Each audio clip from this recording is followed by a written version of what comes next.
Professor Nandi, I think I'd like to jump straight into the conversation. You've been writing about violence for a very long period of time.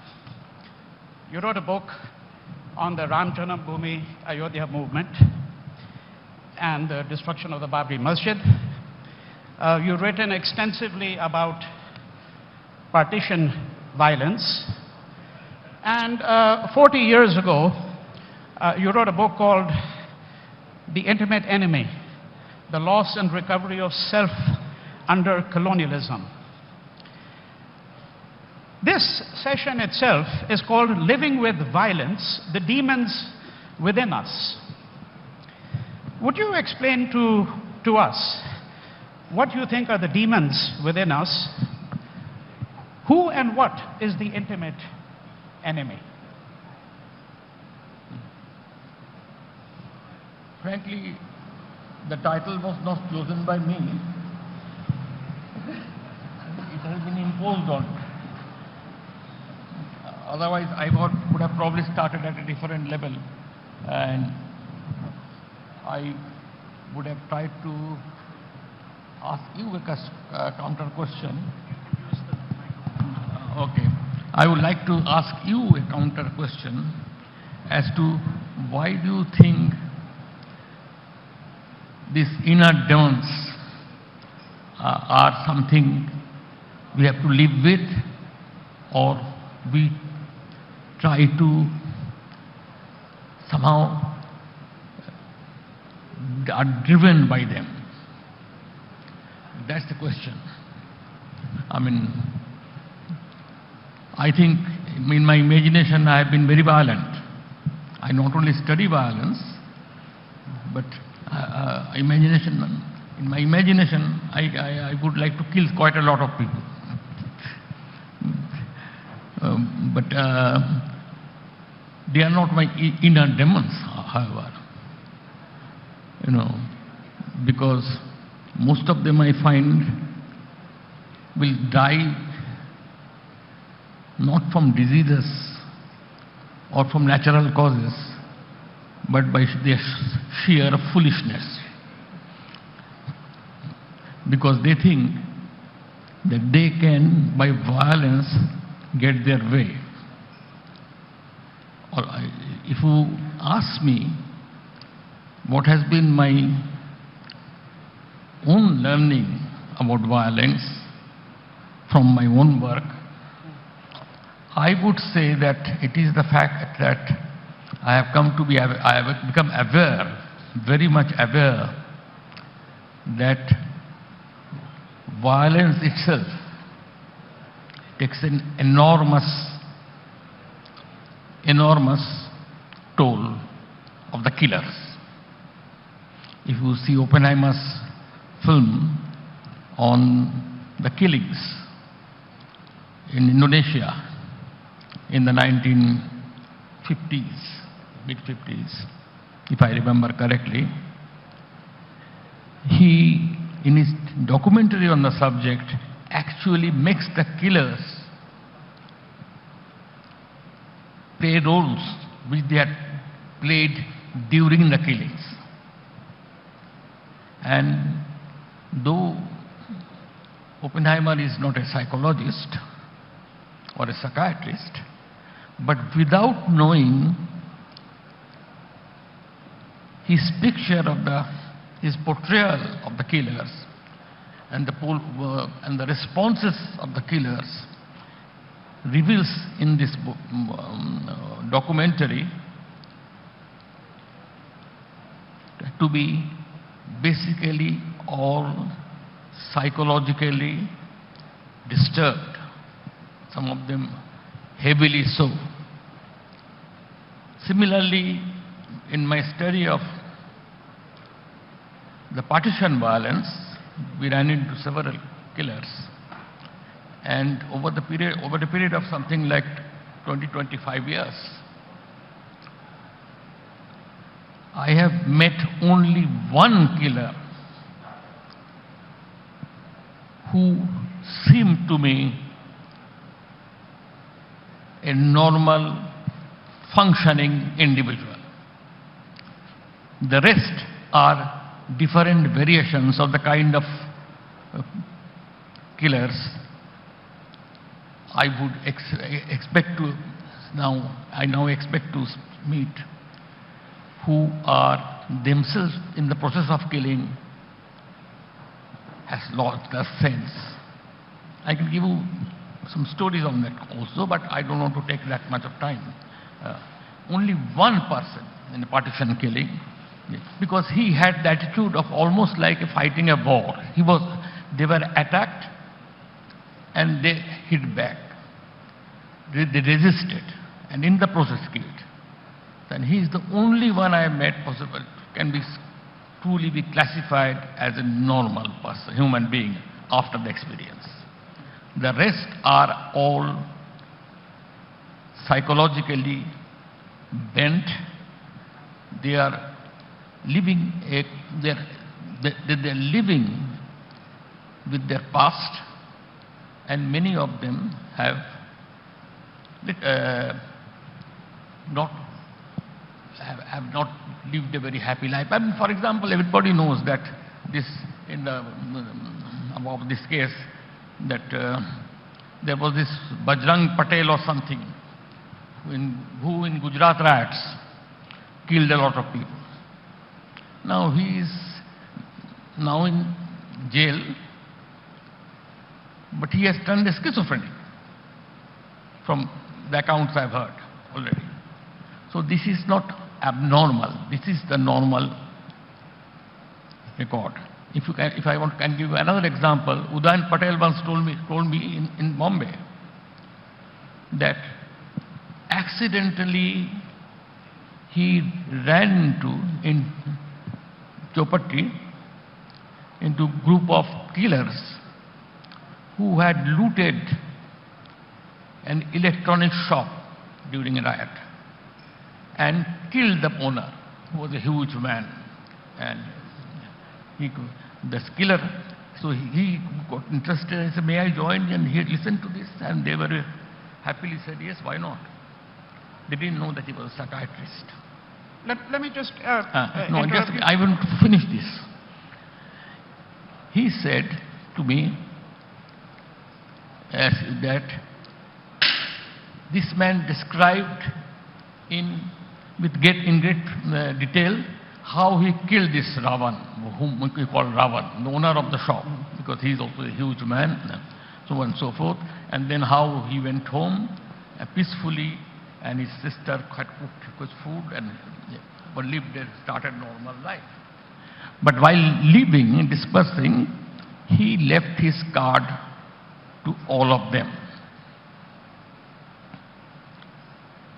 So in case you need me ever, do give me a ring. One day, when he was getting out of his clinic in the evening, he came out and found this man, the killer, waiting, and said, "I want to talk to you." He said, "I am going out today. Can you come another day?" He said, "No, I want to tell you what my problem is." He said that Ravan I talked about is taking his revenge, because I cannot sleep, I have lost my appetite, and whenever I'm about to feel, this Ravan now takes the form of some kind of insect and enters through my toes into my body. Anyway, I don't want to go into the details. So this kind of, the psychopaths are also psychotic often. And that's the way they learn to live for the rest of the life. Killing has its own costs. That's what I want to tell you. Yeah. So, well, I think there are many ways in which one can think about the question of violence, and particularly the question of violence in India. And perhaps we can revisit in just a few minutes some of the ways in which the violence of the partition, for example, is very different than the violence of the Holocaust. the Holocaust was a form of social engineering, and what is remarkable about the partition, when we look at the testimonies of people, is that many of the people say that they can't really understand how it happened. It just happened in a way. They have really no explanation. People who were very close to each other suddenly turned upon each other. Right? So I think that there are different ways in which one can think about it. Let me just go back, however, to the question of colonialism for a moment. From my standpoint, at least, I think one of the most powerful books that has ever been written upon colonialism is your own book, The Intimate Enemy, to which I referred earlier, The Loss and Recovery of Self Under Colonialism. And this is really a book about the violence of colonialism. Right? Now, would you say that the violence that was visited upon us through colonialism is still with us, and that in some ways, perversely, we have actually improved upon it because we are now a nation state? And is it not the case that violence is intrinsic to the very idea of the nation state? Yes, the victims do have their way of internalizing what they are victims of. And it is our job to give this message to the victims that they are not only victims, they have in some sense become a carbon copy, if not a carbon copy, partial copy of the killers, of the oppressors. And until and unless they learn to be conscious of that fact, this chain of killing and passing on the idea of killing, whether it is in the form of a nuclear warfare or in the form of small term riots, there is no escape for paying the cost of killing. It doesn't have to come through law. It doesn't have to come through law. It comes through the inner processes within your body. Human beings are genetically not programmed to kill. In fact, it is very difficult to train a person to kill. Previously, in the American system, this is one example only. American system, they used to do target practice, which our army still does. You set up targets and you shoot at them. Now, the Americans have found out, this is because European data now shows that a large proportion of soldiers, even in wartime, when a world war was being fought, even then, the moment the officers are absent there, and the moment there are other soldiers are not nearby, they do not fire to kill. They shoot, but deliberately they try not to kill. So they got scared. So the American target practice is very different. They no longer set up targets and allow the people to see how close they go to the target and that kind of stuff. They have set up things where the cardboard or wooden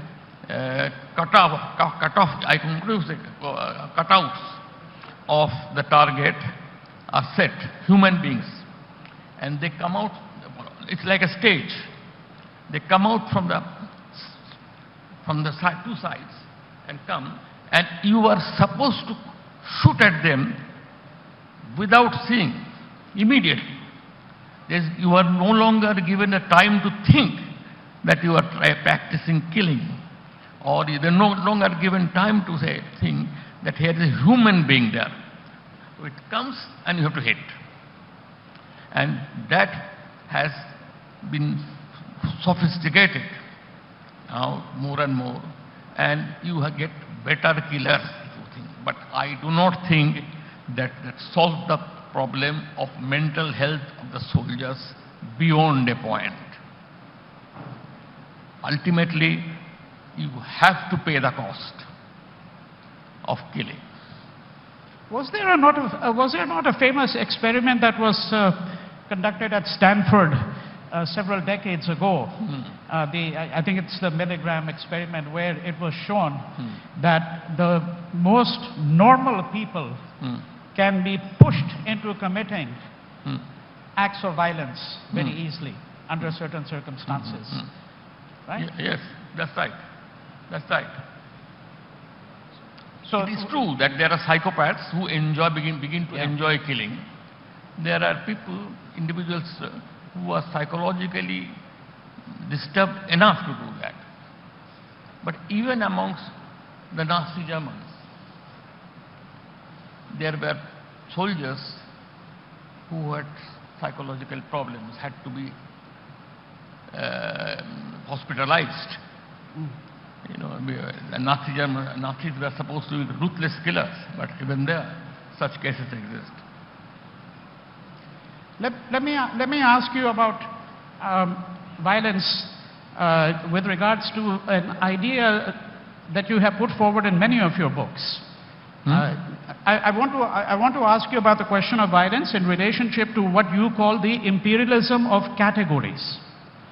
In much of your work, you have described a very, what we might describe as a very strange kind of modern phenomenon under which certain terms acquire a new life and that the older terms become entirely obsolete. So therefore, social change becomes development. The oppressed become the proletariat, right? The cultures that were oral cultures become the cultures of the primitive. And I think that in much of your work you have argued that this also is in fact actually a kind of violence. Yes, that is also one kind of violence. And I think, let me put it this way, that one of the key factors, I mean, we all have lived through so many riots in India. I mean, there's no doubt in my mind that all of you have either experienced or seen or been told about or informed by newspapers about riots. Now, one thing I found out in my work, that it is the cruelest and most violent forms of riots, and I would say also I should use the word cruel, deliberately cruelest forms of violence, of the kind which, for example, you hear of partition violence in Punjab particularly, not so much in Bengal, though there were huge riots, but not that cruelty which you saw in Punjab.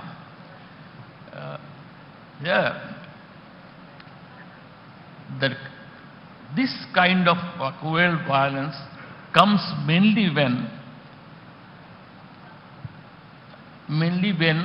the two parties are not strangers, but are very close to each other.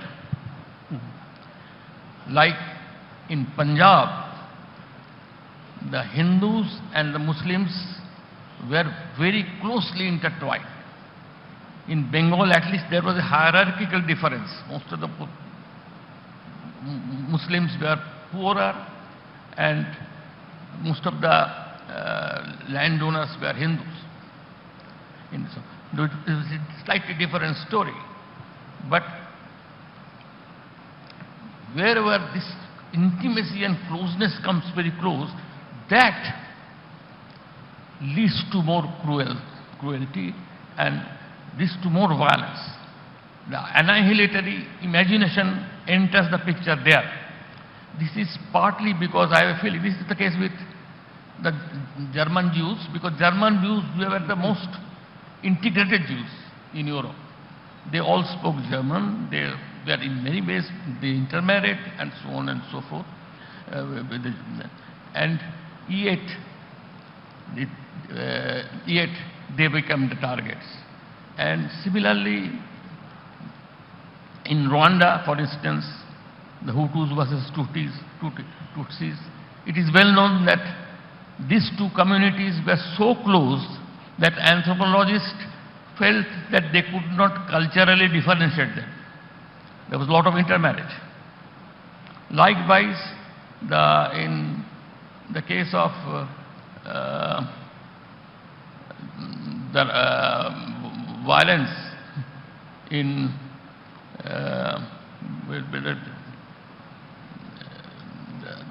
this is quite recent, you know.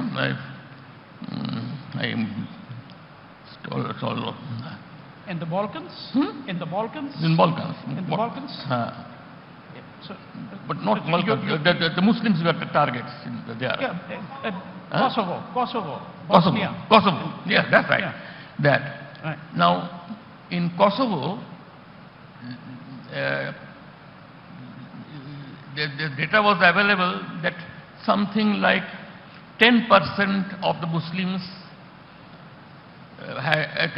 were married. In the intermarriage of Serbs and Muslims were something like 10% of all marriages. But if you ask them about their relationships, they will say something like 30% of the people said that they have Serb relatives. And it was one of the cruelest and almost unprovoked violence that they had to face, the Muslims. Yes. This is because in this kind of thing there is this other problem. In fact, one psychiatrist said that in the case of Kosovo, that we were lived happily, peacefully and unaware that we were a divided people. Now the Serbs, some of the leaders found out that they could convince their countrymen that the other Serbs that they have been suffering because of the Muslims. This is one. I'm giving this example because this is very close to also our experience in many other places. You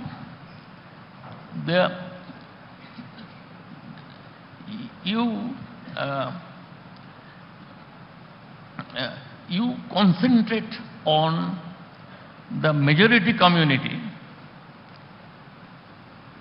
over a period of time and convince them that they have been discriminated against, and gradually the majority begins to think like a minority. And then this gives you a perfect alibi that you first of all mobilize the majority community as possible killers, but also in the process you ensure, suppose one of the questions nowadays many people ask me is, why are there so many countries becoming undemocratic, authoritarian?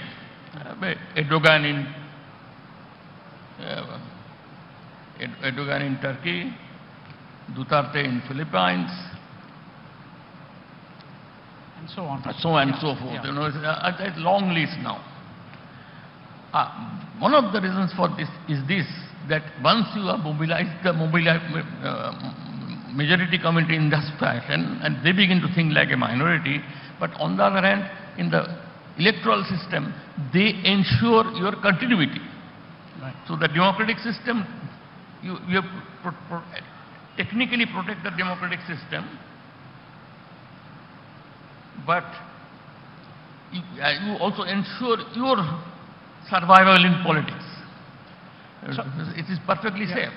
And But the other important point is this, that this kind of cruelty comes when the two, as I said at the beginning, that you are so close to each other that you are, on both sides, you feel, particularly by the dominant party, that you are contaminated by the presence of the other within you. And you, while killing the other, you are ensuring that the other within you is also eliminated from within you. You are purified by that killing. But many of the animosities that you have described were actually captured by Freud in a phrase which he called the narcissism of minor differences.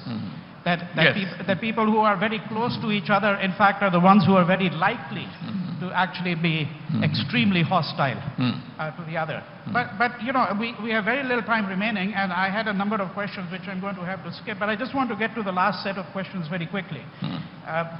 That is that you have written on a vast array of subjects, moving effortlessly from popular cinema, cult, cricket, cuisine, to cultures of science, secularism, politics, genocide, Gandhi, the mathematician, the life of the mathematician Ramanujan, and so on and so forth.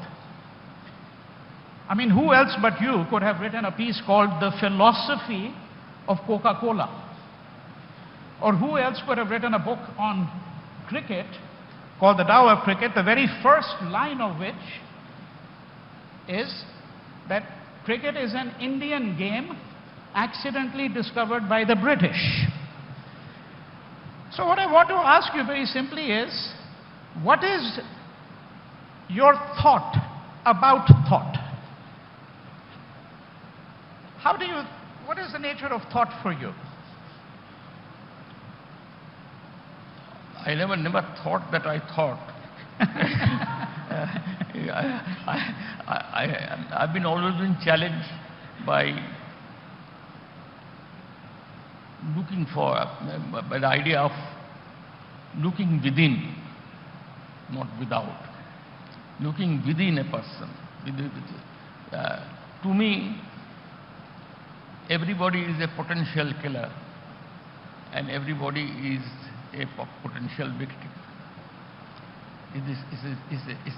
There's this Prasanna, this Kannada playwright and theatre director. Yes. He used my work on the assassination of Gandhi to make his group, everybody play in the same moment, the role of both Nathuram Godse and the role of Gandhi.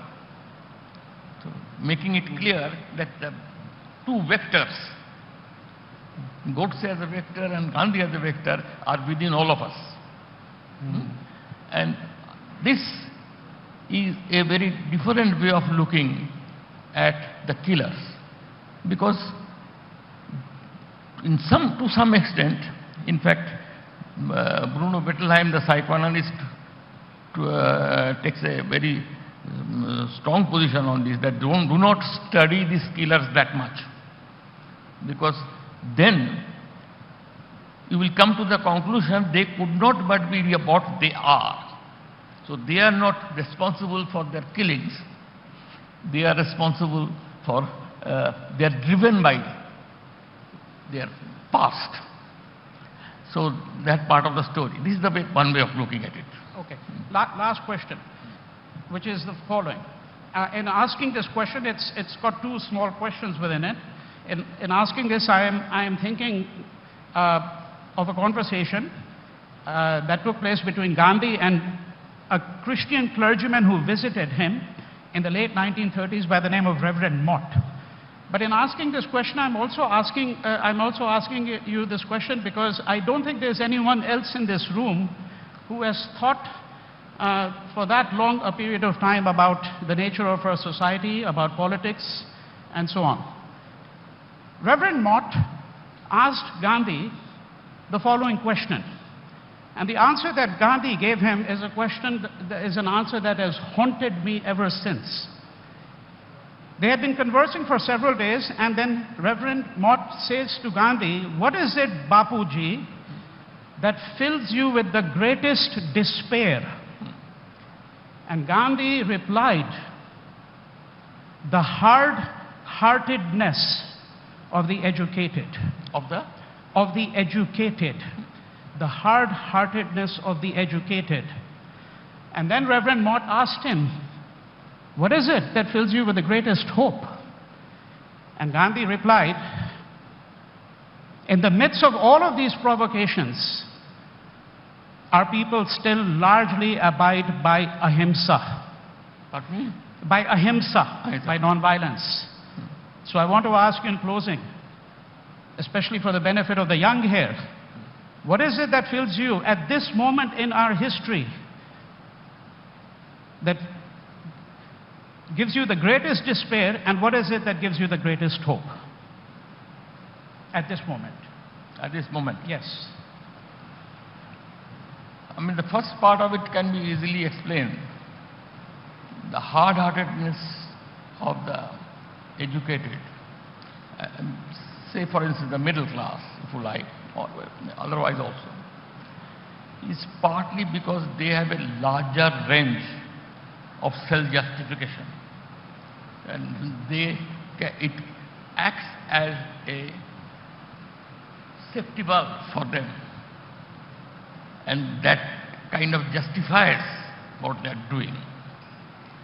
A middle class, I mean, I don't have to tell you this, because in India we see a lot of such cases now.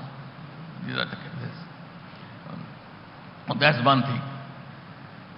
But the other possible answer is this, that the hard-heartedness of the educated is they have an awkward ideology, where in the heart of hearts they fights within them for a recognition that for the sake of the ideology within you, you are killing for the future good of the society.